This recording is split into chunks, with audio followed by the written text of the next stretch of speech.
ஏனென்றால் நான் குளிக்க வாரோம், குளிக்க வருத மக்களுக்கு நாங்கள் இந்த இடத்தை தூய்மைப்படுத்தி மரங்கள் நட்டு பராமரித்து ஒரு நல்ல இயற்கை சார்ந்த இடமாக உருவாக்கி வைத்திருக்கிறோம். நீங்கள் குளிக்க வருகிற சகோதர சகோதரிகள் இந்த ஆற்றிலேயே கழிப்படையாக அதை பயன்படுத்தக்கூடாது. இந்த ஆயிரங்கள் மண்டலத்தில் கல்டவுர்ச்சி பகுதியில் 4 குப்பை தொட்டியை மக்கள் பயன்பாட்டுக்காக வைத்திருக்கிறோம். இந்த பிள்ளையார்வேல் பகுதியில் ஒன்று, இந்த பிரிட்ஜ் பக்கத்தில் ஒரு குப்பை தொட்டி, அந்த கீழே தாமிரபரணி கிட்ட ஒரு குப்பை தொட்டி, ஆயிரங்கள் மண்டலத்தில் ஒரு குப்பை தொட்டி, இவ்வளவு வைத்திருக்கிறோம். நீங்கள் கொண்டு வரக்கூடிய அந்த வேஸ்டேஜ் பொருட்களை அந்த குப்பை தொட்டியிலே போடலாம். இவ்வளவு இயற்கை சார்ந்த இந்த இடத்தை உங்களுக்கு தூய்மையாகி கொடுத்து மரத்தை நட்டு பராமரித்து கொடுத்தால் நீங்கள் போட்டுக்கூடிய குப்பைகளோட அளவுகளை பாருங்கள். ஒரு குப்பை தொட்டி இங்கே வைக்கலனா கூட நீங்கள் இதை போடலாம் கூட ஏற்றுக்கிடலாம். ஆனால் ஒரு 4 குப்பை தொட்டியும் வச்சோம் இந்த பகுதியில் நீங்கள் பாட்டு சாப்பிட வரீங்க, நீங்கள் பாட்டு துணிகளை தட்டுகளெல்லாம் அப்படி போட்டு போகிறீங்க. இதுக்காக உங்களுக்கு இறைவன் இந்த நதியை கொடுத்துருக்காரு. நம்மளை வாழ வைக்கக்கூடிய தெய்வத்துக்கு ஈக்குவலான நதி இது. நாம் அதை வழிபடாவிட்டாலும் பரவாயில்லை, அதை சேதப்படுத்தாமல் இருக்க வேண்டும். 5ஆம் தேதி உலக சுற்றுச்சூழல் தினம் நாம் கடைபிடிக்க போகிறோம்.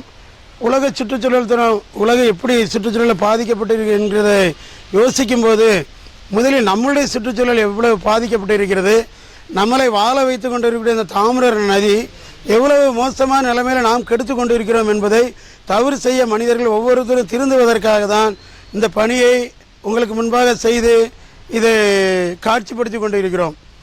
இந்த வற்றாத தாமிரபரணி நதியானது நமது 4 மாவட்ட மக்களுடைய குடிநீர் தேவையை இது பண்ணக்கூடிய ஒரு நல்ல நதி. இந்த குடிநீர் தொட்டி மாதிரி இருக்கக்கூடிய இந்த இறைவன் கொடுத்த ஒரு அருமையான வரப்பிரசாதமாகிய இந்த தாமிரபரணி நதியை நாம் ஒவ்வொருவருமே இந்த ஆற்றில் குளிக்க வரக்கூடிய மிகுதியான நபர்கள் குளிக்க வருவது மட்டுமல்லாமல் அவர்கள் உபயோகப்படுத்தக்கூடிய கழிவுப் பொருட்களை போடக்கூடிய ஒரு குப்பை தொட்டியாக பயன்படுத்தி கொண்டிருக்கிறார்கள். ஏனென்றால் 2017க்கு முன்பாக இந்த பகுதிக்கு முன்பாக இந்த பகுதி பக்கமே யாருமே வர முடியாது. அமலைகளாலும் வேலிக்காத்தான்களாலும் நிறைந்திருந்து அசுத்தங்களாலும் மலை ஜலங்களாலும் கழிக்கப்பட்டிருந்த இந்த பகுதியை 2017 தொடர்ச்சியாக நாங்கள் ஒரு 10 பேராக சேர்ந்து ஒரு குழுவினராக இதை தூய்மைப்படுத்தி இந்த பார்க்கக்கூடிய மரங்கள், அந்த பெரிய மரங்கள்லாம் 2017 நாங்கள் நட்டு பராமரித்து வளர்த்த மரங்கள். இன்றைக்கி அந்த மரங்கள் அதனுடைய காய்களை கனிகளை கொடுத்து கொண்டிருக்கிறது. இதிலிருந்து வரக்கூடிய அந்த இலைகள் சருகுகளை இயற்கை விவசாயத்தை பயன்படுத்தி கொடுத்து கொண்டிருக்கிறோம். நல்ல நிழலாக இருக்குன்னு உட்காந்து சாப்பிட வேண்டியது, அதெல்லாம் செய்ய வேண்டியதுதான்.